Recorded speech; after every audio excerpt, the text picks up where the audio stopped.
Just Yeah. Oh, okay. It's different from the yes, Windows. This one. just section of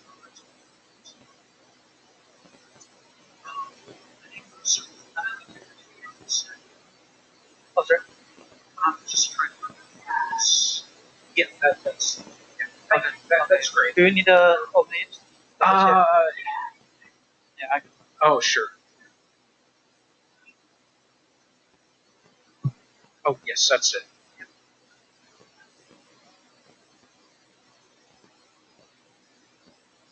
looks great. We're just going to go to one page Oh, okay. of that. Show no, it's not great.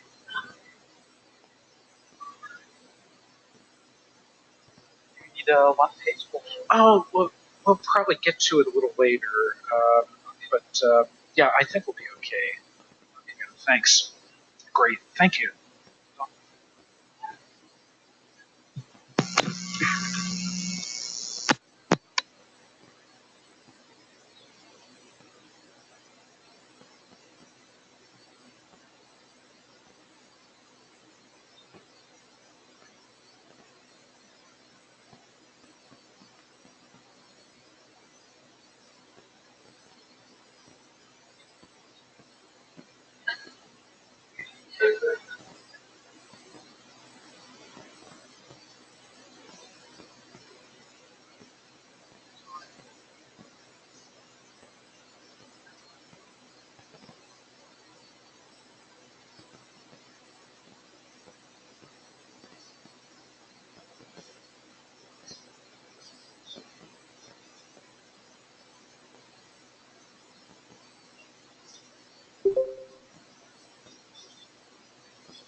Yeah. So, hello, this is Richard Ekman. This is the Energy and Climate Working Group session. Is anyone already dialed in? Yes, this is Paul Stackhouse from NASA Langley. I'm dialed in. Oh, fantastic, Paul. Thanks. We were just double checking that. Okay, great. We'll be starting in a couple minutes.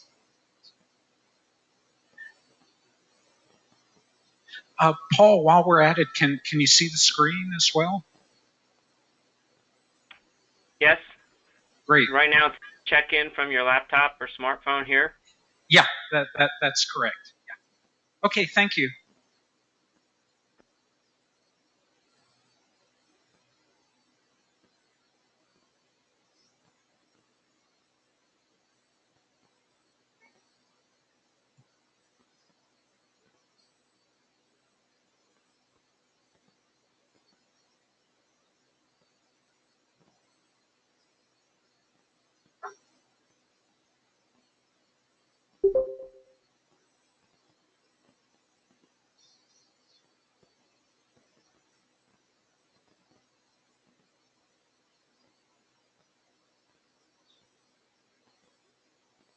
Okay, well, it's 1 minute after 2, and hopefully a few more people may mill in, which would be great. But happy to see that we already have definitely a critical mass, and appreciate knowing that there's a lot of competition amongst the other sessions. But anyway, for those, just as a double check, this is the Energy and Climate Working Group session with a somewhat lengthy title, The User's Perspective, How Energy Utilities and Developers are Using Earth Observation Data to Address Climate Resilience and Support Renewable Energy. And we think we have an exciting session this afternoon. We have two outside speakers whom we've invited, as well as a ESIP member representing the NASA Langley group who have been involved in energy observations with relevance to energy for a number of years. So anyway, I'm Richard Ekman. I'm a program manager at NASA headquarters, and I co-chair the Energy and Climate Working Group with Erica Zell. Hi, everyone. I'm Erica Zell. I'm a senior research scientist with Battelle. And for about the past 6 months or so, I've been working with Rich to co-chair. As he said, we're very excited about this session. We did have one swap in speaker. Initially, we were going to have Duke Energy represented, but our speakers still have a lot of contacts with the energy industry, and we have one value-added provider. So I think we want to start by just quickly going around the room, and we'll pass the mic. Just say your name and your organization, please. I'm Jordan Kern. I'm a professor at UNC Chapel Hill. I'm Sudhir Shrestha. I'm with the ESRI. I'm Luann Dahlman. I work in NOAA's Climate Program Office. Hi, I'm Fei Hu from George Mason University, and I'm also the student fellow for ESIP. I'm Alemu Tadesse, solar research scientist at Deep Power Research, Seattle. Matt Tisdale from NASA Atmospheric Science Data Center down at NASA Langley. Denise Hills, Geologic Survey of Alabama. I'm director of our energy program. Martha Maiden. I'm retired from NASA, and now I am a sole proprietor as a consulting company in Earth Science data management and data policy. Hi, I'm Drew Pylant from EPA Research and Development in Remote Sensing. Ethan McMahon, EPA, Office of Environmental Information. Shay Casperson, also EPA and OEI, working with the new data science team. Kathy Fontaine. I'm a professor at Rensselaer Polytechnic Institute. Karen Moe. I'm NASA retired, and I'm also heading up the Disasters Lifecycle Cluster. John Custer with NASA, head of the Atmospheric Science Data Center. I am Ellen Johnson. I'm with MathWorks. I'm the senior software engineer for image and scientific file formats. Joe Roberts, Jet Propulsion Laboratory. I'm a software engineer. Lindsay Harriman. I'm the science integration manager at NASA's LPDAC at the Aero Center. Aaron Fries. I'm a data scientist at the LPDAC. Jason Gear, Director of Public-Private Partnerships with the Weather Company. Steve Kempler, NASA GS Disk Back. Hi, I'm Doug Giton. I'm the TSSC Contract Manager at the USGS Aeros Data Center as well. I'm Ben Preston again from Oak Ridge National Laboratory. Hi, Richard. John Bates. I'm here under the guise of John Bates Consulting, which I'll be doing in the future. My day job when I'm not vacationing at ESIP meetings is with NOAA's National Center for Environmental Information. In another hat that I wear is on the board of directors of the American Geophysical Union.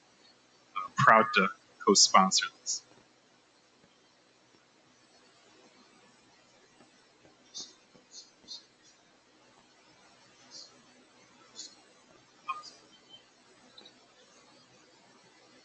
I'm Nathan Potter, and I'm for OpenDAP. DAP. Bill Tang, NASA GS DAC. Abby Benson, USGS. My name is Aaron Bartle. I'm a software developer at NASA Langley on contract.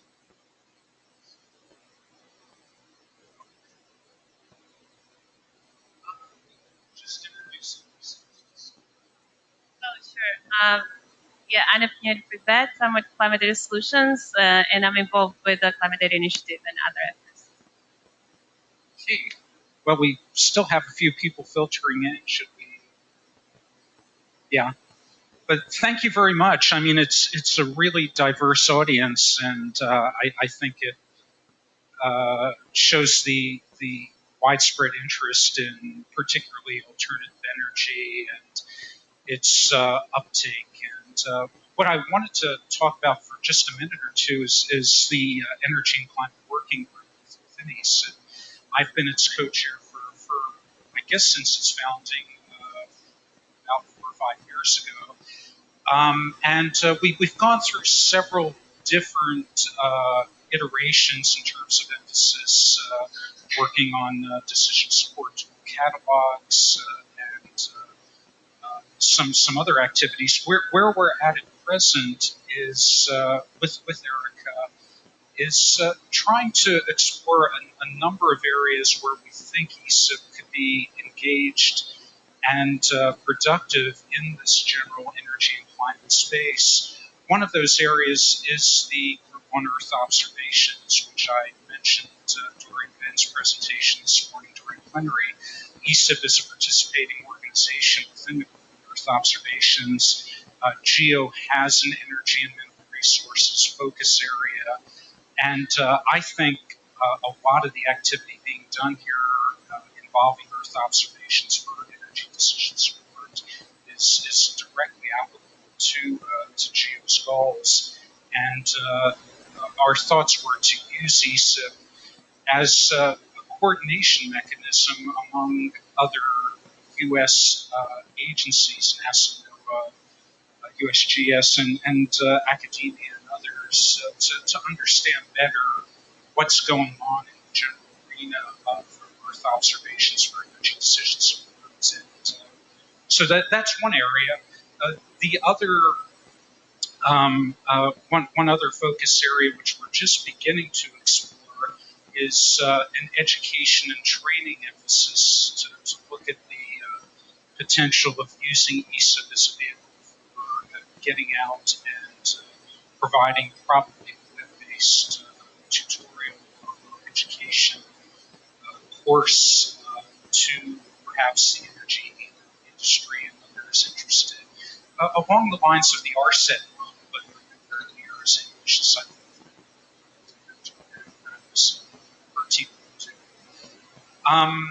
the other area that we have a lot of interactions with the NASA Applied Sciences program, which in the past had an energy focus area, but for budgetary reasons reduced its emphasis in recent years.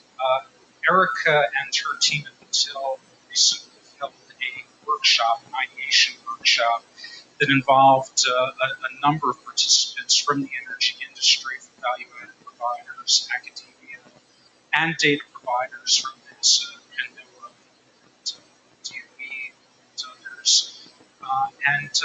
That we felt was a very effective workshop to understand the sort of the state of the landscape, the changing landscape within Earth observations and energy, and potentially what NASA might do in the future with a relaunched energy applications area, which is something actively in consideration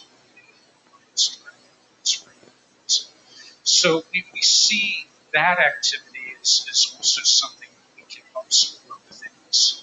So to some extent, using our intelligence opportunities for that process, and we hope to consult with communities. So, did anyone miss anything? Yeah. So anyway, without further ado, I guess what we want to do is go to each of our three invited speakers, have them talk for 15 or so minutes each, and then we should have ample time. I imagine we'll take questions after each discussing, but we'll have some time afterwards for general discussion. We look forward to your introduction.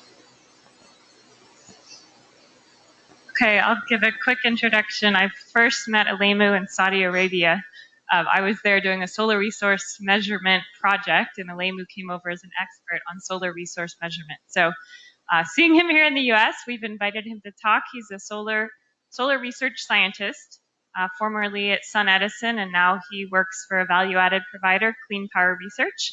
And he's going to talk to us about how his company leverages Earth observations.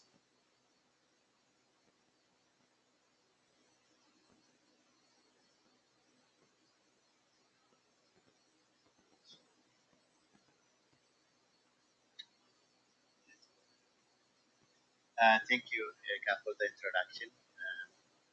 Yes, prior to the power research, I was working for Sun Edison as a research scientist on solar energy forecast and the resource assessment. And prior to that, I was at NCAR working for on wind energy forecast and resource assessment, and I was running ramp forecast assessment research. Okay. Now I work for Clean Power Research. I'm a solar research scientist. We build models and also forecasting algorithms for solar from minutes to days ahead. So today I will be talking about some of the challenges that I went through as a developer and also now as a researcher in solar energy area, and the opportunities that we have, as a team, and also specifically NASA, how can help the solar energy industry, especially during this time when it is growing.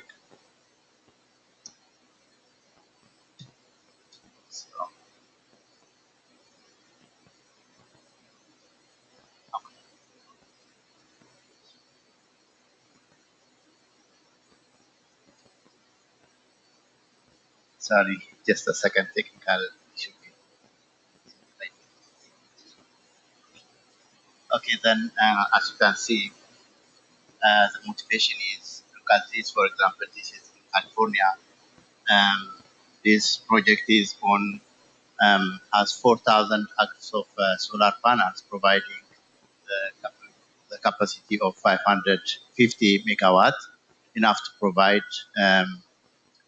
energy for 160,000 homes.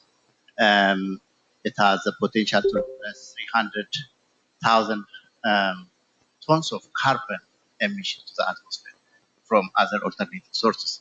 So this is really very interesting. So if we can harvest this immense energy, we can actually be energy independent and have a clean atmosphere where we can raise our kids and live longer. So, but this is not without a challenge. This is a picture I took from aeroplane while I was traveling to energy stakeholders management for a workshop, again organized by NASA and Batten. As you can see here, you have small patches of clouds, not only clouds, they're shadows on the ground. So we have two challenges now. If we can resolve clouds, we should be also able to resolve shadows again, because those are also impacting the solar resource on the ground. So it's not really an easy problem. So I will go through these topics. First, I will discuss about the solar resource assessment and the data sources that we use today, ground data, remote sensing data. And then, we compare them, and obviously I will emphasize the use of satellite data over the ground data. And then I will discuss the challenges of the satellite-based resource assessment itself, and what we can do, and what kind of product NASA has today, and how can we use them. And at Clean Power Research, what kind of products we provide today, and we jump on into solar forecasting modules and their pros cons, and then again some of the Clean Power Research products, and in future what NASA can do to help organizations like Clean Power Research or other developers in promoting solar energy or helping the industry to grow. So when the solar energy, when it comes from the sun, it passes through so many hurdles, as you can see, and there would be absorption by ozone, and there will be scattering by air molecules again, and the aerosols that are emitted, clouds, and water vapors. So this attenuation of solar radiation, they take place at different spectrum band of solar radiation. They are not all at one place. So we need to know which spectrum, the spectral range is really sensitive to the one which is going to be used by solar panels to convert to energy. And that's what we resolve when we do remote sensing. And then it's not only that, but if you see here, this is the tilted surface where you have the solar panels at a certain degree, say 10, 20, 30. And some of the solar panels are also trackers. They follow sun from west to east. So you need to reproject this solar energy on the structure on which you need to estimate the irradiance. So there is established relationship between the direct light that is coming from the sun and the diffuse part, which is scattered from the cloud or air molecules towards the structure. And this is the global horizontal, which is the sum of the two. But the DNA should be the component along the vertical axis. Okay, this is just a simple introductory. It's not only cloud that we need to, or aerosols that we need to really worry about, temperature itself. If the PV temperature is increased, the production decreases because the efficiency of the solar PV is a function of temperature. The higher the temperature, the lower the efficiency, which is the lower the production. And again, wind. If you have a solar PV on the roof, if there is a wind, it will, reduce the temperature of that solar PV, and the production increases. So you need also to know the wind speed, not only the cloud or temperature. So today what we do is, what we use, if we have ground data from a very high quality sensor, that is preferable. But how many of them do we have? This, the image on the right shows the ground measurement stations put by NASA. These are really high quality stations. They are surfrad stations or ISIS stations with a long period of data record, 20 years maybe, and the BSRN stations also. But they are not really evenly distributed. There are very few. There are 14 for the whole United States, for example. And last time I was working for India, and there were no even a single public BSRN station. maybe there are some stations owned by the government or private companies. But for a person who is looking for a free data or for a quick data set, there are no really evenly distributed high quality sensors from which you can get historical data to do your resource assessment. So we rely on the satellite data. It covers almost everywhere. For every location, you can pull satellite data. But satellite data has its own challenges because the models that are used to retrieve solar radiation from the cloud, say for example a visible channel or infrared channel, they are not easy. The radiative transfer models that are used have difficulty to resolve small scale clouds that I have shown you in the second or third slide. Those small, because the spatial resolution is just, 3 kilometers. So within that, you have so much variability, especially for rooftop energy. It's very difficult. So those are the areas of challenges that we hope NASA would help. For example, we are expecting GOES-R to be launched soon in November at very high temporal spatial resolution and several channels. Would that be helpful? We need to put a lot of effort and research on that to make the best use of the data. Cloud shadow, I showed you already, is another challenge where we have to resolve this kind of issue, which is a function of the position of the sun and the location of the project. And aerosols, they vary in time and space. Those are also, we have several of them from NASA. Are they easy to read? Are they easily accessible? In the morning we have been attending a lecture on how difficult it is. I will also discuss in my next slides. So those are the kind of challenges. Precipitable weather data is also important because in the solar industry, maybe many of them you are familiar already, the clear sky model. Most of the clear sky models that are available today, they are functions of aerosol optical depths, precipitable weather, and pressure and cloud. So those are the things, not cloud at least, we assume it is a clear sky. And then in the resource assessment from satellite, people use the clear sky model and modulate it by, cloud information to get the real radiance of the ground. So those models, the improvement of those models is very important. The BIRD model from National Renewable Energy Laboratory has been developed in 1960s. And people use it today. Did we do anything to improve them? And, what can we do? Those are the kind of things and that industry is basically and needed from the NASA and, there's a community like you. We have products from NASA that we use from my time at Sun Edison and now at Clean Power Research. We use AOD data for Moody's products, and there are several data sets that you can see now on this slide. And from OMI also there is aerosol types such as smoke, dust, sulfate, cloud pressure to extract the atmospheric. So the challenge here is there are several data products and also redundant products across the sensors, across the instruments. And which one is more relevant to us and why?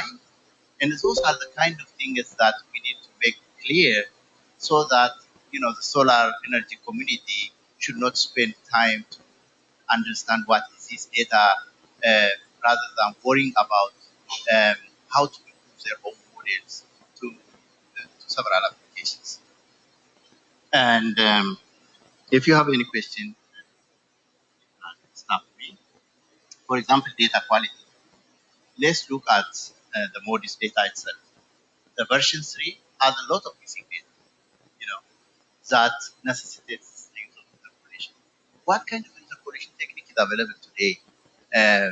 For example, if you have a missing data at say 500 nanometer, channel where the visible radiance is sensitive. So if you have a missing data, can you use 550 and 480 to get this the value at the channel that your model is sensitive to? So it's not a linear interpolation, and there are some interpolation techniques available, exponential ones. I don't know how accurate they are. I use them.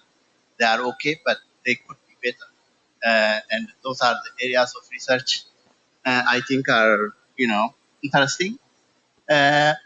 Modis has no data over the desert areas, and people use MySERP data to augment that, which has a better spatial coverage. And there are also biases, like if you compare it to erroneous data on some areas, there are 14 times on average biases that you find. So this is very, very big number. There are other models that we use. The MAC model people use from ECMWF, and but MAC is actually built based on MODIS, and so whatever MODIS problem is available would also be reflected in the MAC reanalysis data. So how many ground data we have? For example, this is aeronet data by NASA stations with data of over 5 years. There are not very many.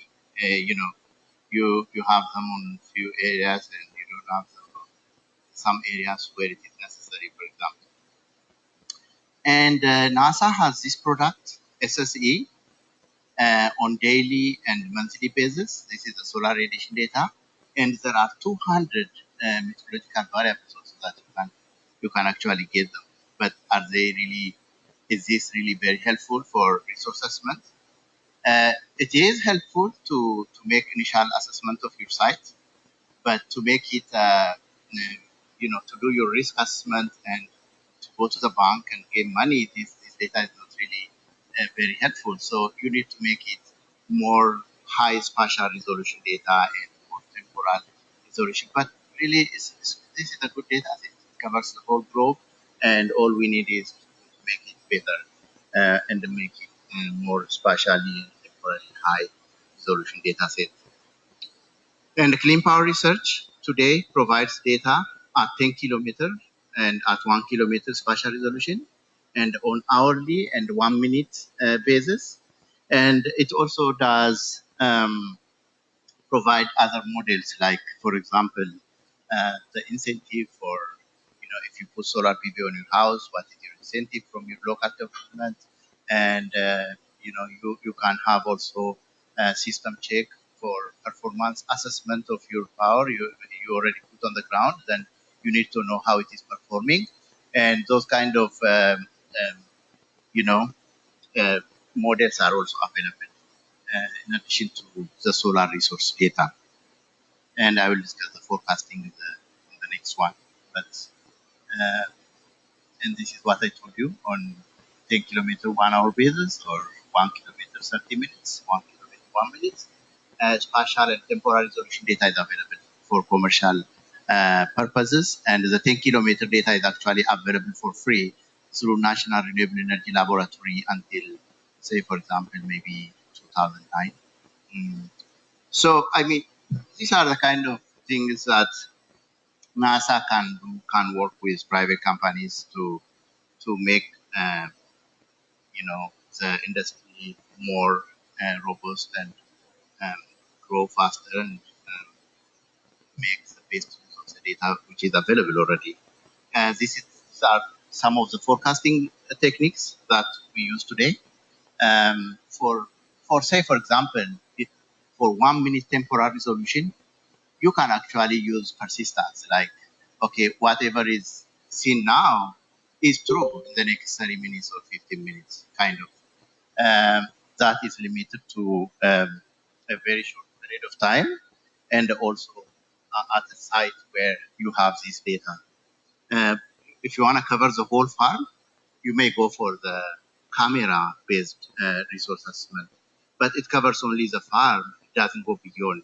So if you want to go beyond, and then you go to the satellite, and the satellite covers a better area where it views, and it can give you a better information up to the next 3-4 hours, and then after that you rely on numerical weather prediction, which covers a larger area and also longer period. And these are the pro cons of the different forecasting techniques that are being used today. Like I told you already, the time series one is good for a few hours, and also at a given site, and the camera is, like I told you, for a given farm. And the numerical weather prediction models, like I said, they cover a larger area, they cover a bigger time horizon, but they have a problem of, representing the atmosphere properly. Like I said, for example, the ready to transform model that are being used in the satellite ones, as these models, and the model has bias. Some places it over predicts, and other places it under predicts. A lack of national capability. Not many people have this capability. Only few national centers. And if you have a missing data, which is garbage in, garbage out, that also translates into the model performance. And those are the challenges that you have. At Clean Power Research, we use satellite data for forecasting and also for resource assessment. It is based on cloud motion vector. You have 2 consecutive cloud images, and you calculate the speed from that, and you predict the search, at time t +1. So this is already an established algorithm that has been built by Richard Perez. Maybe many of you are familiar with it, with him, with his name. And also there are models out there from Oldenburg University, Germany also. Another forecasting we provide is behind the meter. If you look at the rooftop, I don't know how I'm doing with the time. 2 minutes, good, I'm done. If you look at the roofs have different orientations. Some of the roofs face south, some of them face north, some face west, some face east. And if you aggregate and you give a forecast over these structures, your forecast will not really perform better. But at each individual meter, you may do better. So this is, for example, what you see. This is a west facing. So if it is a west facing, what would happen? Which means when the sun rises in the morning, it will miss. If it is east facing, it will capture most of the energy during morning time, but in the afternoon time, it is going to miss. And these are the challenges that you have. So you have a demand forecast here. And if you try to assess your forecast performance based on one sensor, for example, that is the kind of path you get too big. So if you average over all systems, then it is going to perform better. And like I said in my discussion, so NASA can really help a lot on this. Improve the models and make the data high spatial and temporal resolution, make it easy for us to read it and easy for us to access it, and try to work with industries and understand the kind of data they want, at what temporal resolution, what is their challenges, and based on those feedbacks, and then come up with solutions. For example, if you look at MERA data, it has temperature at I don't know, at 10 meters. SSE, if you look at SSE, it has temperature at 10 meters, but you need it at 2 meters, right? Because at least that is where UVs are, unless you go to the rooftop. And same thing with the wind speed also. You need it at a height where you have the structures. So I think that's what I have for today.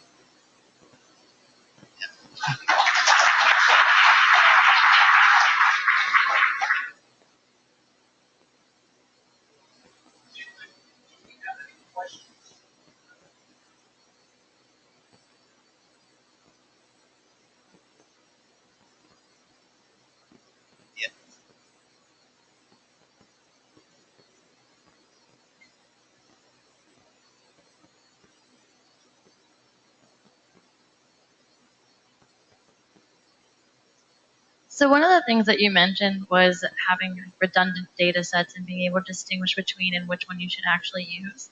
We hear that a lot. You know, we distribute several at the LPDAC. We have several different digital elevation model data sets, and the users, you know, which one should I use? The best answer, really, even though it sounds terrible, is it depends on what you're doing, and it's really up to the user to actually be able to understand the data and also what they're trying to accomplish. But you know, as we move towards these enterprise search interfaces for trying to find a lot of data in one place, you know, with you as an end user and the recommendations that you have here and opportunities, you know, what are some recommendations that you have for a better way to convey to the user which data set should I use in those types of platforms?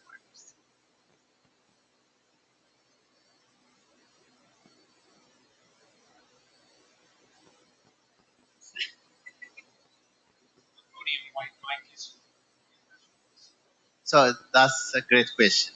That is what I said. If NASA works closely with industry, with the solar industry, we didn't know that, you know, solar energy industry is not mature. Wind is better. Wind is better mature than solar. So we don't know if at all aerosol optical depths are available at once. So let alone which one do we need to use. So when you Google aerosol optical depths, it sends you to MODIS data, and then you start looking at the MODIS, and MISR comes again. Oh, they have another one. Oh, this one comes again. Okay, level 3, level 2, level 1. What is level 3, level 3? I mean, these things the user needs to know, of course, as you said. I need to read, I need to educate myself, I need to understand what the difference between the different levels are and what the difference between the different sensors are. But the thing is, if there is a very close relationship with this group in the industry, this group would already know what the solar industry knows, and maybe some kind of structure. Okay, solar industry, solar energy application, these are the useful data sets. And for wind, maybe these are the useful data sets. Something like that. I don't know.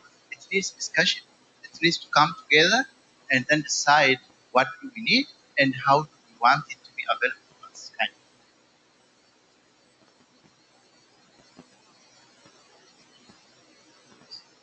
Like you said, like a NASA products should be available as user-friendly format and easy to hold.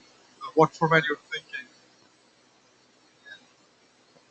Again, this depends on the person, but I think NetCDF is becoming so popular now everywhere. I'm not sure if everybody likes that. I personally, if you ask me, I prefer NetCDF every data format to be in NetCDF format, and I would prefer maybe the tools to be in R or Python open source that I can easily get from the web and use it. If it is available in IDL, not many companies have IDL, so they don't. The data is useless. The tool is useless for solar. It is useful only for those who have it. So that's the kind of thing I Thanks very much, Alemu. In the interest of time, I guess we'll move on to the next speaker, and we'll come back to a more full discussion following the third speaker. So moving on, at the summer meetings in past years, I've tried with varying degrees of success to engage local university participants, and I think finally I've been successful this year. So it's my pleasure to introduce Jordan Kern from UNC Chapel Hill, who is a research assistant professor at the Institute for the Environment. And he deals with a number of research topics that I think are of very relevant to our discussion today, involving power systems engineering, risk management, finance and economics. And he'll be talking on such topics as the integration of renewables into energy generation systems, as well as something rather interesting, I think, probably both to us and to NASA's Applied Sciences program, and that's environmental financial risk management. So without further ado, I'll invite Jordan to speak.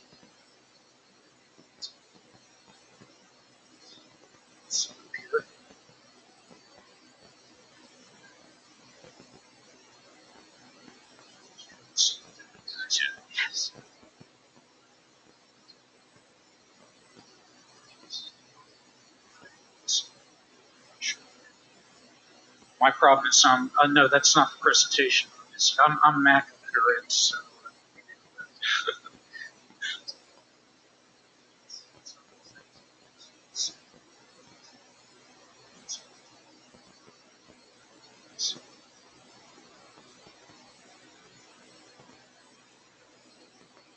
Okay. Well, first, thanks to Richard, and and Erica for the invitation to speak today. It's lucky for me that ESIP decided to have its meeting in my backyard. I actually live 5 minutes north of here, so it was particularly easy for me to get here today. I'll start here. Obviously, there's a lot of attention being paid to the relationship between energy systems and climate from a greenhouse gas perspective. I actually spend just as much, if not more, time thinking about how weather and climate impacts energy systems, in particular electric power systems, which we can compartmentalize into 3 physical components, right? There's generation, transmission, and distribution. We can also think about power systems as a dynamic relationship between supply and demand. And weather and climate actually impacts every part of this interconnected system. Obviously, electricity demand has to do with weather and climate. It's driven significantly by heating and cooling requirements, which is mostly temperature driven, but also involves humidity and wind speed. So this is the relationship between average daily temperature and peak daily electricity demand for a power system in Virginia. And every part of the country has a slightly different relationship that looks like this. If we think about things from a supply perspective, and we consider transmission to be part of that infrastructure, we should.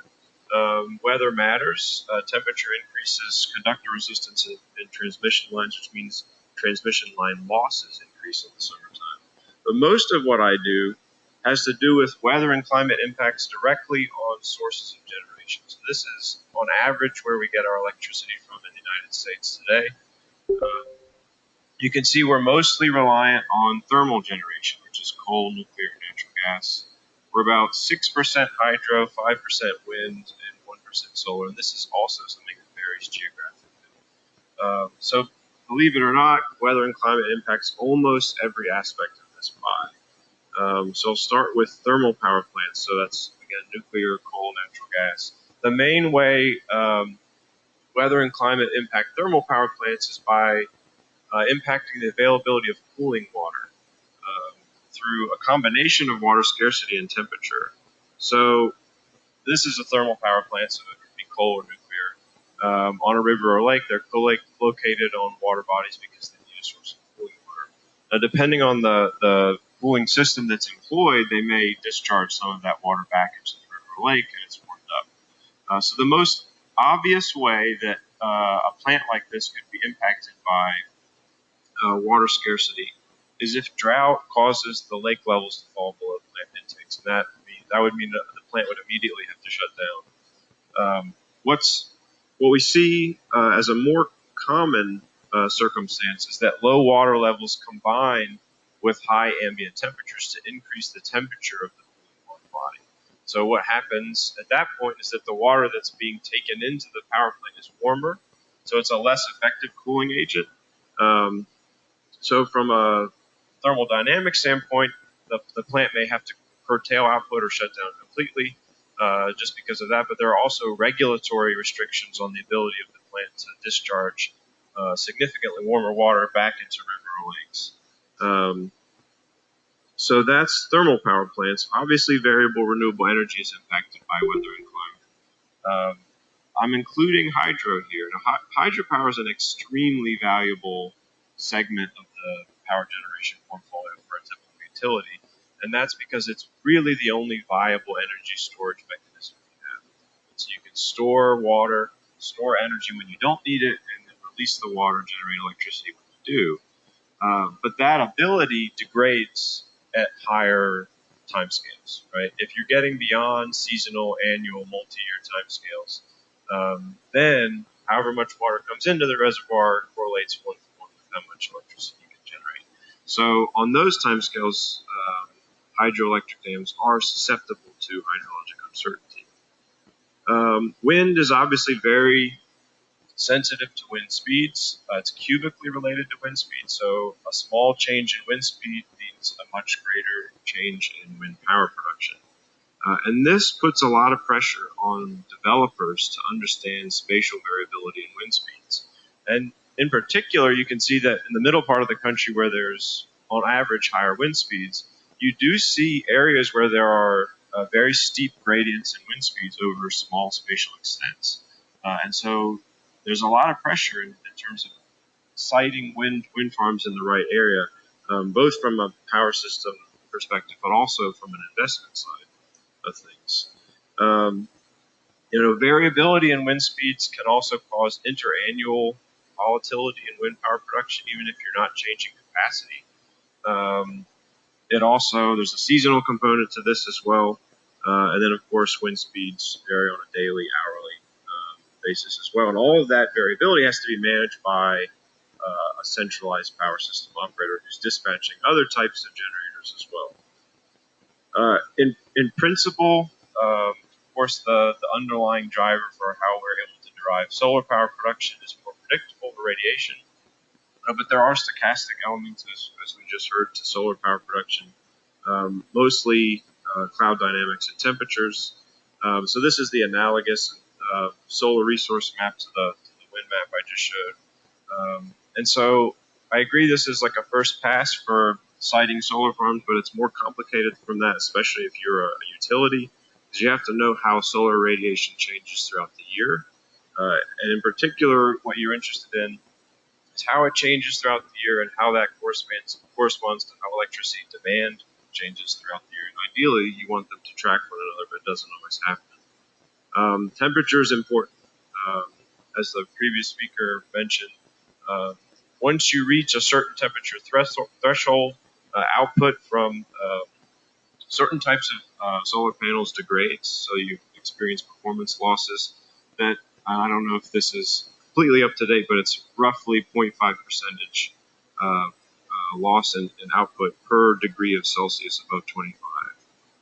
And then, of course, cloud dynamics are a huge challenge that represent an extremely stochastic element of solar power production that, again, a utility has to manage.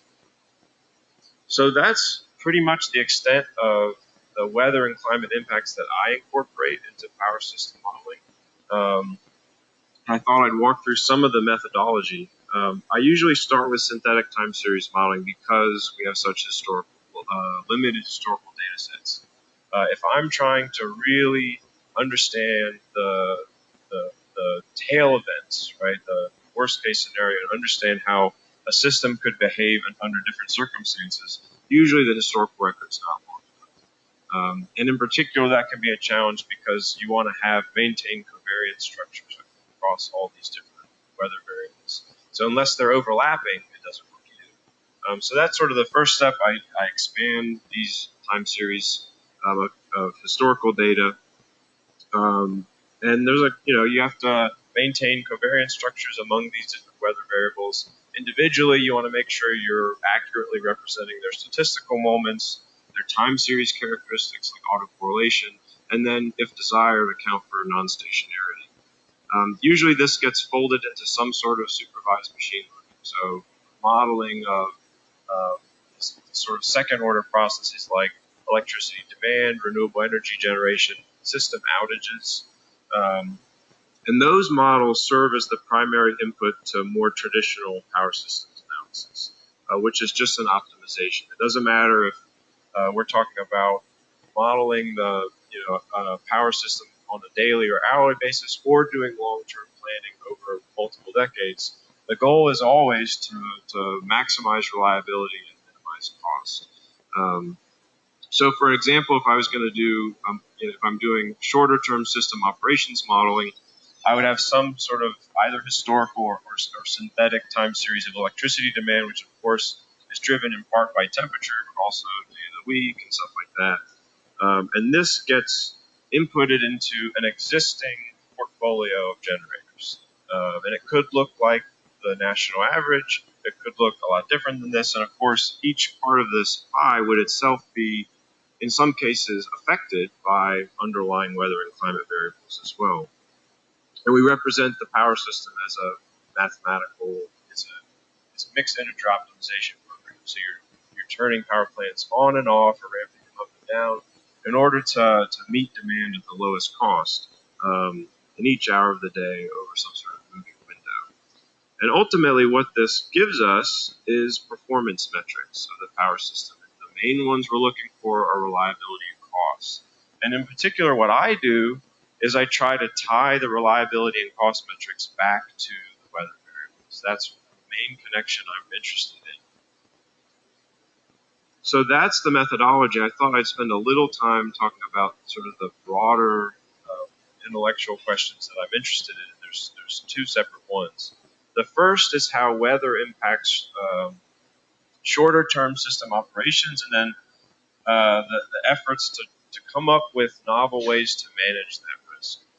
And the second has to do with how we incorporate longer-term climate forecasts into infrastructure planning and the decision about what type of generation we want to build. So I'm making a distinction here between weather and climate. When I'm looking at the impacts of weather on system operations, I'm assuming climate stationary. So I know, or I think I know, some sort of underlying distribution of the weather variables. And this is just a stress test, a high volume stress test, throwing every possible combination at the system to see how it performs. And in particular, I try to get two things out of this. I try to build statistical relationships between the performance metrics, so usually financial variables or metrics for a utility, and the weather variables. And then I try to quantify the return period of the damaging events. That means try to have a probabilistic understanding of how often bad things happen, and when they do happen, how much it costs. So, for example, I may want to understand the magnitude and frequency of financial losses for a utility like Duke Energy when they go through a really significant drought/heat wave, like the one that occurred in 2007 and 2008. So this caused utilities throughout the Southeast to lose a lot of hydropower, but also thermal power plants because of the lack of cooling water. Now, if I'm successful, and it doesn't always work out this way, but if you're successful in building a strong statistical relationship between the weather variables and the performance metrics, in particular financial losses, that opens the door for developing what we call index insurance. And so this is a financial agreement between two parties, a policyholder, which would in this case be a utility, and an insurer. And so it would not be a typical insurer, but probably a reinsurer. And the way this works is a policyholder pays a predetermined premium to the insurer, and the insurer agrees to make a payout whenever the policyholder experiences covered losses. The trick here is that the payout is determined by the value of some sort of agreed upon environmental index. It's an environmental variable. It could be stream flows, temperature, a combination of those, along with maybe some sort of financial or economic driver like natural gas prices.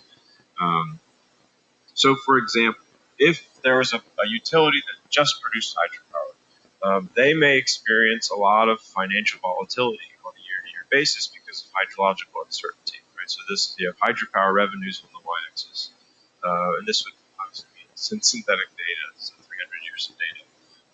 This utility might also know that it experiences financial stress, like has trouble paying the bills, in the years when it experiences really low revenues. So it may want some sort of protection against just those years. And so we can do that. We can design a contract that pays out based on the value on the x-axis of the index. So for hydropower, it would be stream flows plus some other, measure of the value of the hydropower. And no payment ever occurs unless that threshold is reached. Where we set that threshold is the strike. So if you're familiar with financial options, this is the point at which a payout starts to be initiated, and the further the index falls, the bigger the payout is. Now, where we put that strike or that pivot is equivalent to where we place this black horizontal line along the y-axis. We can raise it up if you're more risk averse, or you can raise it down if you're less risk averse. And so ultimately, what this allows us to do is transform the red revenue stream to the yellow, right? So in the really good years where they're making a lot of money, they earn less because they're paying a premium and they're not getting any money back. But in the bad years, they're engaged in this contract that compensates them for losses that are directly caused by drought, and they're effectively bumping their minimum experienced revenue level up to some threshold that they're comfortable with. Now, of course, they're paying for this privilege, right? When we buy insurance, the house always wins. So over the long term, I mean, so this isn't like risk pooling. This is just one-off contracts. So over the long term, you do experience some sort of loss in your mean annual revenues. And so that's what's expressed here on the x-axis. And what we really try to do is develop this trade-off frontier or a menu where somebody could look at this and say, how far, do I want to bump my minimum, financial threshold up, which would be on the y-axis here, and how much am I willing to pay for it? But you have to exist somewhere along this trade-off. And that just depends on how risk averse you are. So the other thing that I'm interested in is the impact of long-term projections in climate change on infrastructure planning in the power sector.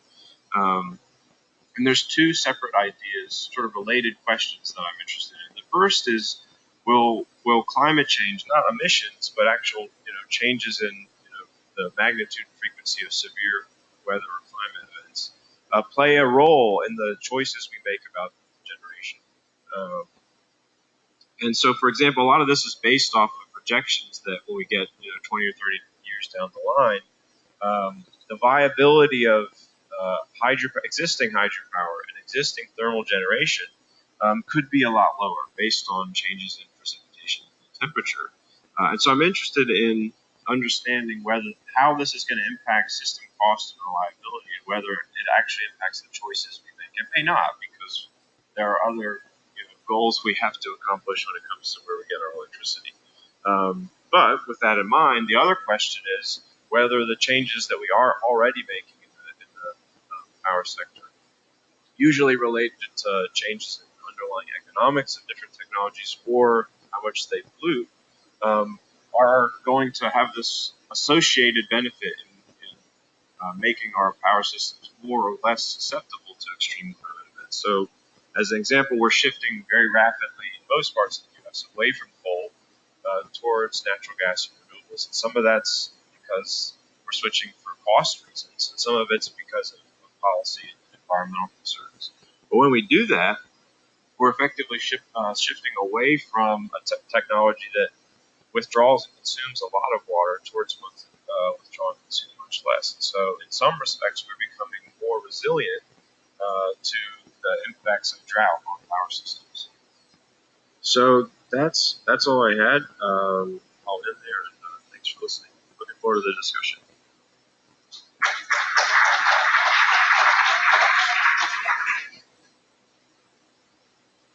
We have a question.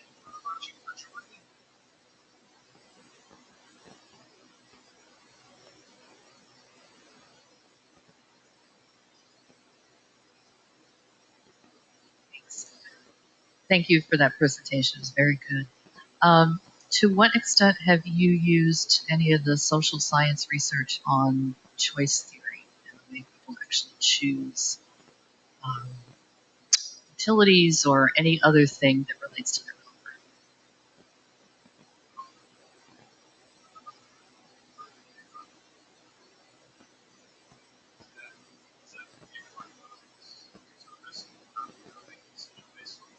Risk tolerance.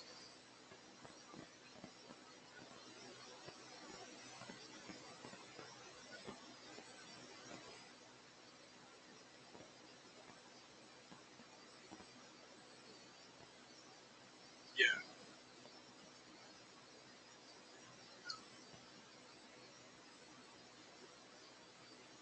Not at all. When we're talking about the environmental and financial risk management, I treat utilities as normal sort of profit maximizing entities. And so that doesn't always mean maximizing your average profit, because you don't just care about that. You actually care about minimizing your exposure to really bad years. And for power utilities, they're in a very unique situation where a lot of their costs are fixed, and it's tied to paying off the money, which is on the infrastructure. And so they love certainty. And there are all sorts of, and depending on where you are in the country, the certainty is sort of legally baked in. They can pass on a lot of the risk to consumers. And it's also, like they have, these are publicly traded companies, so investors also like certainty. So I haven't gotten into as much of the social theory from an individual consumer standpoint. We kind of assume that the utilities are acting, on the consumer's behalf in terms of minimizing costs. But that's about it.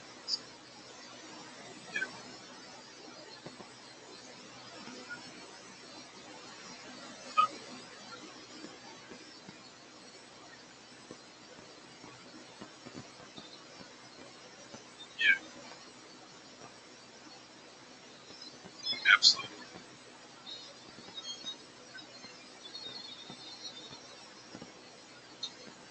Oh, sure. So one of the things that I think about a little bit is, if you're a utility in the southeast, like Southern, right, you're regulated, which means you can pass on pretty much every source of risk onto your customers just by increasing prices. But they're making the decision to invest in very, very long-term assets like nuclear power plants instead of pursuing renewable energy.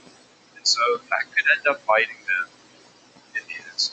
I mean, if they build a new thermal power plant that's going to last 80 years, and 40 years from now it's way less reliable than they thought, it looks good on paper now, then they have to charge their consumers with electricity to pay the bills. And if they do that, that makes the consumers more likely to go out and solar panels. So I do think this is all tied together, but whether or not they're really including those risks in the decision to build a big plant like that, I don't know. That's what I'm interested in.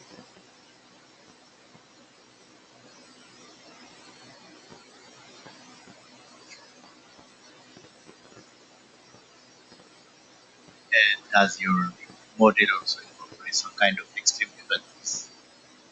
Extreme event, like for example, if something happens, say just a storm or something, uh, harvesting situation, for example, in the area where large PV systems are available. Do you have like seasonality, extreme event? The extreme event stuff is usually hydrologic.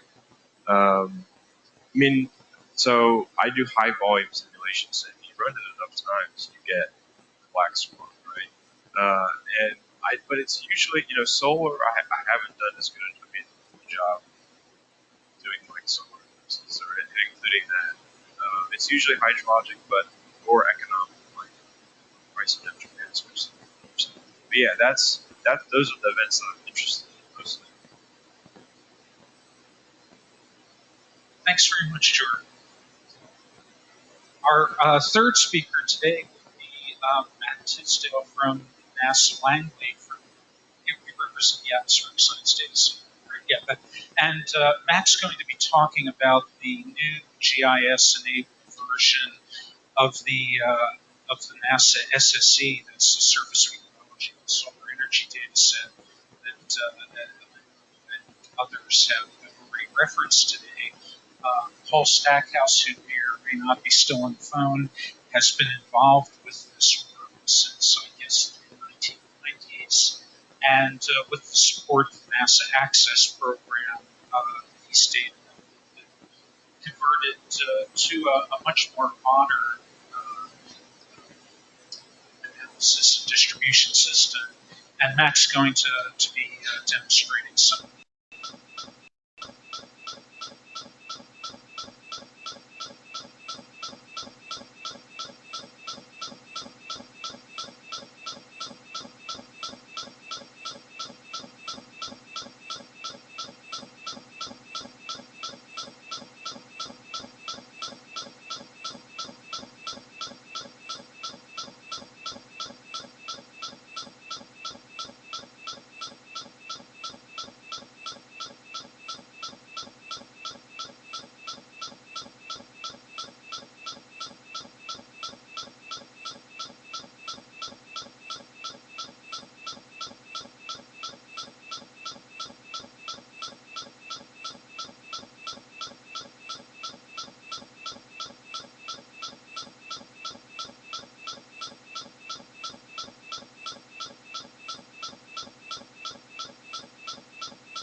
Rich?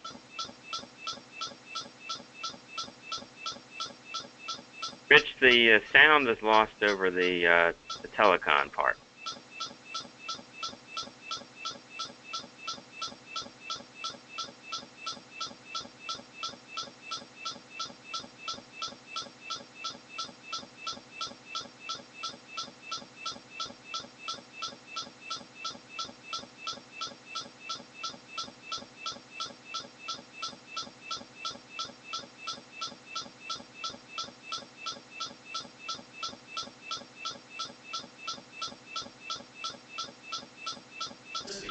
Could you hear?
anyone there?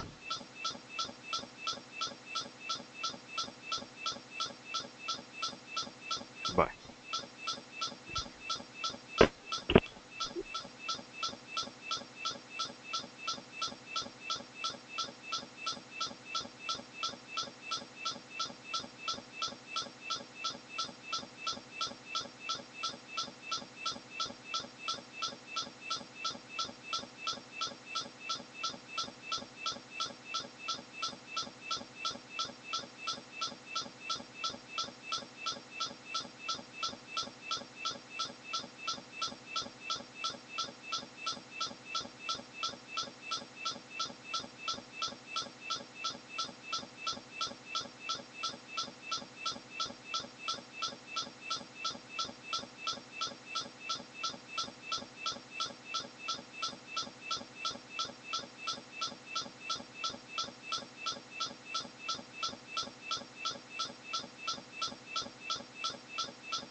Could you hear me? Could you hear me? No.